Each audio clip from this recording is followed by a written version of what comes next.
Hello అండి. నా పేరు doctor Pramod Reddy, consultant physiotherapist in ortho and sports conditions. ఈరోజు మనం బ్యాక్ పెయిన్ గురించి మాట్లాడుకుందాం అండి. ప్రతి ఒక్కళ్ళు సఫర్ అవుతున్న ప్రాబ్లం ఇవాళ రేపు. ఇంట్లో ఉన్న హౌస్ వైఫ్స్ కూడా ఇదే ప్రాబ్లంతో ఎక్కువ సఫర్ అవుతుంటారు. ప్రతిరోజు వాళ్ళు లేవగానే ఫస్ట్ ఫీల్ అయ్యేది బ్యాక్ పెయిన్ అండి. Either back pain or neck pain. కాకపోతే మోస్ట్ కామన్లీ బ్యాక్ పెయిన్ ఎక్కువగా ఉంటుంది. ఎందుకంటే లాంగ్ స్టాండింగ్ లో ఉండే కుకింగ్ చేయాల్సి ఉంటుంది హర్రీ బరీగా. ఎవరు వాళ్ళ గురించి పట్టించుకోరు. సో ఈ రోజు మనం దాన్ని ఎలా సాల్వ్ చేసుకోవాలనేది ఈ రోజు దీంట్లో మాట్లాడుకుందాం.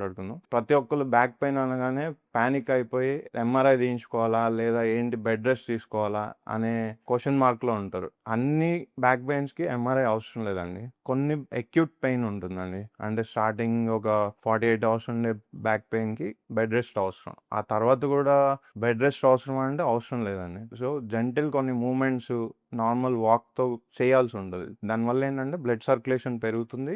అట్ ద సేమ్ టైం ఆ మొబిలిటీ కూడా ఇంక్రీజ్ అవుతుంది ఆ స్పైనల్ కార్డ్లో. సో ఈరోజు అసలు స్పైన్ అనేది మీకు ఎలా ఉంటుంది అనేది మీరు తెలుసుకోవాలి. This is your spinal cord అండి. సో ఎలా ఉంటుంది, ఈ కర్వ్ అనేది ఇలా ఉండాలండి. సో చాలా మందికి ఎలా అంటే ఇప్పుడున్న మెకానికల్ కండిషన్లో, వర్క్ కండిషన్లో చాలా మంది ఇంప్రాపర్గా కూర్చోవడం వల్ల చాలా మందికి స్పైన్ అనేది ఆ కర్వ్ అనేది మెయింటైన్ అవ్వట్లేదు. ఈ ప్రాబ్లం నుంచి ఎలా బయటపడాలనేది కూడా ఈరోజు మనం మాట్లాడుకుందాం. ఇలా ఉంటుందండి మన స్పైనల్ కార్డ్. దీన్ని వర్టిబ్రా అంటారు. ఈ మధ్యలో ఉండేవన్నీ డిస్క్స్ అంటారు.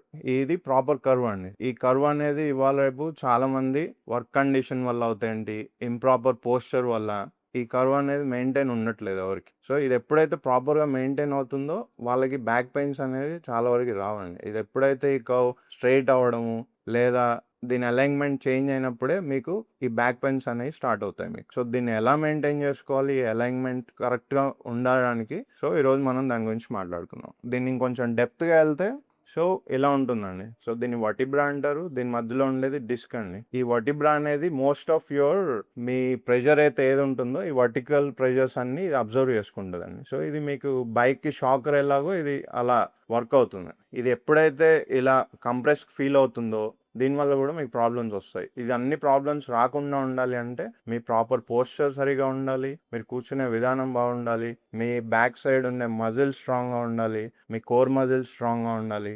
అప్పుడు మీరు బ్యాక్ పెయిన్ నుంచి బయటపడవచ్చు.